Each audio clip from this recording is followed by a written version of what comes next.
मोक्ष को छोड़ने के लिए नहीं। उन्होंने कहीं भी नहीं कहा कि मुझे मोक्ष नहीं चाहिए, सब झूठ बोलते हैं। स्वामी दयानंद ने मोक्ष को छोड़ दिया, बिल्कुल झूठ है। उन्होंने कहीं भी नहीं कहा मुझे मोक्ष नहीं चाहिए। उन्होंने समाज सेवा की, परोपकार किया, वेद का प्रचार किया, मोक्ष के लिए किया। और नवमे समोल्लास में लिखा कि परोपकार करना मोक्ष प्राप्ति का उपाय है, साधन है। इसलिए हम भी करते हैं, हमको भी मोक्ष में जाना, इसलिए हम परोपकार करते हैं। ऐसे आलसी बन के नहीं बैठे, 365 दिन काम करते हैं, एक भी छुट्टी नहीं मनाते। आप तो छुट्टी मनाते हैं। हाँ जी, स्वामी दयानंद को हाँ बिल्कुल मिल गया, बिल्कुल मिल गया। उनकी योग्यता ऐसी दिख रही है जैसी मोक्ष प्राप्ति की योग्यता होती है, वो उनके जीवन में दिख रही है।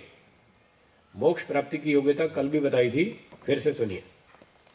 जब व्यक्ति के मन में सांसारिक सुख भोगने की सारी इच्छाएं समाप्त हो जाएंगी, तब मोक्ष होगा। वैराग्य हो जाएगा, समाधि लगाएगा, ईश्वर का साक्षात्कार करेगा, ईश्वर की अनुभूति करेगा, ईश्वर से आनंद मिलेगा, ज्ञान मिलेगा, बल मिलेगा, उत्साह मिलेगा।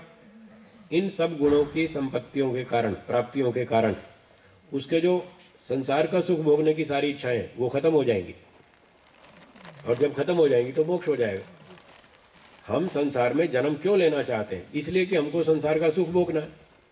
और जब सुख ही नहीं भोगना तो संसार में जन्म क्यों लेना?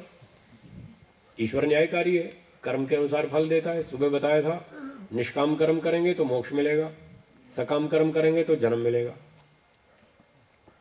इसलिए महर्षि जी ने कभी भी नहीं छोड़ा, अपना मोक्ष का लक्ष्य कभी नहीं छोड़ा।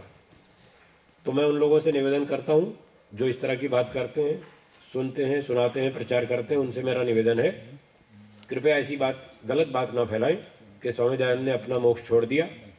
बिल्कुल नहीं छोड़ा। अगर उन्होंने कह दिया मुझे मोक्ष नहीं चाहिए तो उनके सारे ग्रंथ, सारे उपदेश बेकार है, जीरो। कोई उद्देश्य नहीं है प्रचार का। आप उद्देश्य प्रचार क्यों करना चाहते हैं?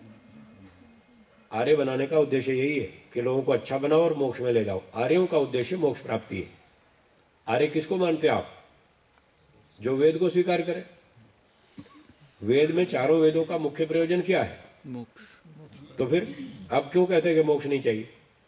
अगर आप लोगों को आर्य बनाएंगे तो उसका अर्थ यही है कि हम उनको मोक्ष में ले जाना चाहते हैं और खुद भी हम मोक्ष में जाना चाहते हैं। हाँ ये ठीक है, अकेले नहीं जाना चाहिए।